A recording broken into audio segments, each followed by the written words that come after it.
Welcome back, video creeps. Here's the thing. In the realm of horror cinema, the final girl is coveted. We look forward to what they will do, and we hope for their return from sequel to sequel. Oh, those resilient and resourceful heroines brings a tear to my eye with their unwavering bravery and tact. It's incredibly cool and entertaining to see them confront and overcome these insanely tricky villains. However, within this pantheon of courageous characters, there is one final girl who I just can't give the pass to. And no, I'm not talking about Julie James. What is this, your first day? Although, man, I have a lot to say about her. You deserve better, Helen. And hold your pitchforks until the end of the video. But to me, Sidney Prescott is the weakest final girl all day. I know. Listen, all I'm saying is that comparing Sidney Prescott to all of the other final girls, she sucks a big fat dong. A lot of dong. So much dong, man. Again, don't click away. I have points. Let me highlight the reasons why she falls short of embodying the things that reflect the strength and resilience of a final girl. Just hear me out. Now, one of the most important qualities of a remarkable final girl is motherfucking proactivity. Characters out here like Laurie Strode or Ellen Ripley are out here actively strategizing. And we watch them take matters into their own hands because, that's what leaders do. However, in comparison, Sidney tends to sit on her ass and often finds herself reacting to the actions of everyone else around her, rather than taking control of her own destiny. Big difference. And not for nothing, it needs to be said because no one wants to talk about it, but every other final girl is out here flying dolo, son. Whereas Sidney, without fail, relies on the assistance of others to not die. She needs Dewey. She needs Gale because she is soft. Every film, she needs her homies by her side in order for her just to get through it. And then they do this annoying thing in the Scream films where then they give Sidney the gun and then she does the final gunshot thing. So she seems like the hero of those movies. It's just poser central. We always get that scene where she does the shot in the head thing. She's fucking queen tits. Aren't your friends stabbed and shot up and on the floor behind you? I'll give this franchise best final crew for sure. We could do that. We could play around. But to give her best final singular girl, that's a smack in the face. And what's worse is that because she so consistently needs help from each movie to movie, and we've never seen a situation where Sidney has to stand up on her own, it takes away the chance for me to view Sidney as an independent and strong final girl. I said it. And it's not only the fact that she needs other people in order to survive, it's also her personality. It's her as a character. A big issue with me giving her the final girl cosign is how Sidney is portrayed throughout the entire franchise. We never seem to achieve a place with Sidney's character where there is a pure calm. There's never this true knowing that she has won. What bit? You think jogging sometimes is freedom? Because not. It's just more running. At her core, she is an emotionally unstable character in every installment of this series. Now, I'm not saying that a person isn't allowed to be affected. We love to see the toll that it takes on characters from previous movies. We like knowing the misadventures that happened before the new misadventure. And seeing that is great because, vulnerability is tight. And it can add depth to a character and help you really feel for them. But Sidney's consistent state of distress sits on the forefront of her personality. And it's clear that that shit seeps into her ability to combat effectively. In my final girls, I want a clear head. I want a hero. And she just ain't got that hero shit, son. Take Laurie Strode, right? Despite experiencing fear, because she's not ignorant to the danger that Michael puts her in every time that he fucking shows up. She manages that feeling, and she does it in a way where she channels it into meaningful and useful action.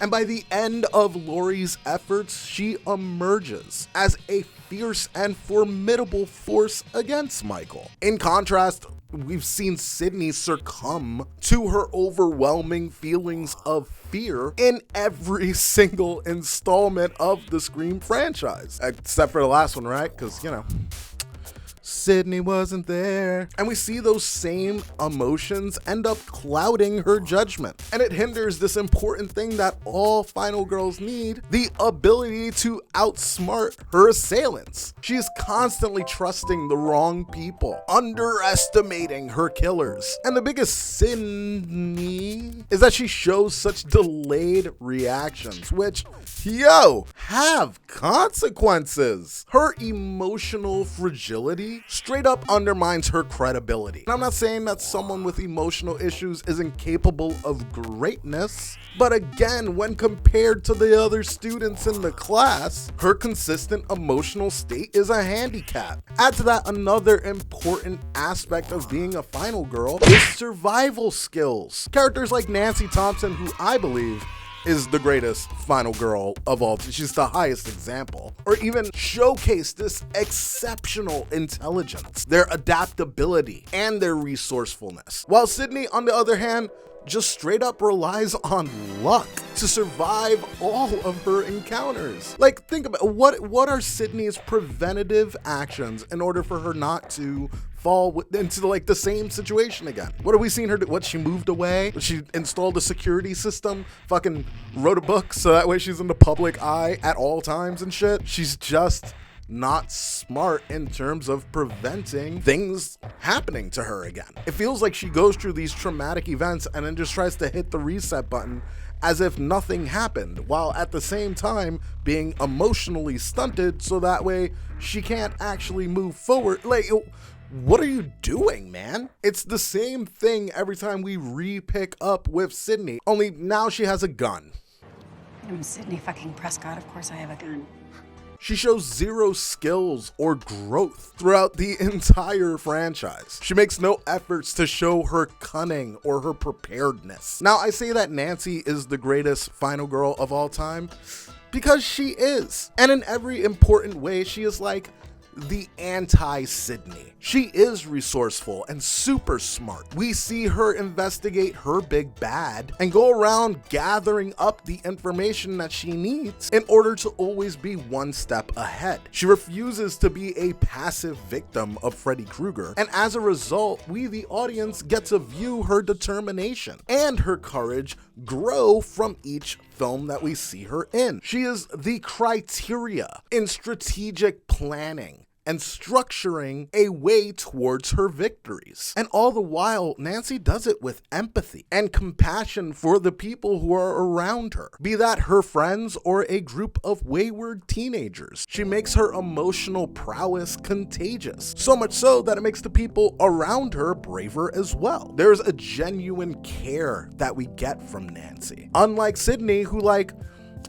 just had that one sexually charged moment with Dewey. That's your girl's man, bitch. What the fuck are you doing? Better stop wildin'. But what really makes Nancy the queen bee is her evolution and growth. We see her go from a victim teenage girl to a dream researcher who then goes on to continue fighting Freddy while protecting a new generation of Elm Street kids. Sidney may have become recognizable within the horror genre, and I'm also not saying that she doesn't deserve a place on the list of final girls. She has fumbled her way through each film and avoided death, and in this game, that fucking counts for something. But a closer look underneath the magnifying glass shows that she is the weakest final girl undoubtedly, especially when just sitting down and comparing her with anyone else in her situation. She just falls short in too many ways. And yes, of course she's shown bravery. Of course there are instances where she has gotten to show her cunning as well, but it was never at a greater rate than anyone else in her class. Like, did a single soul miss her in the last Scream? You go into a franchise movie movie like that and with like a history of a final person, and in the back of your mind, you're like, God,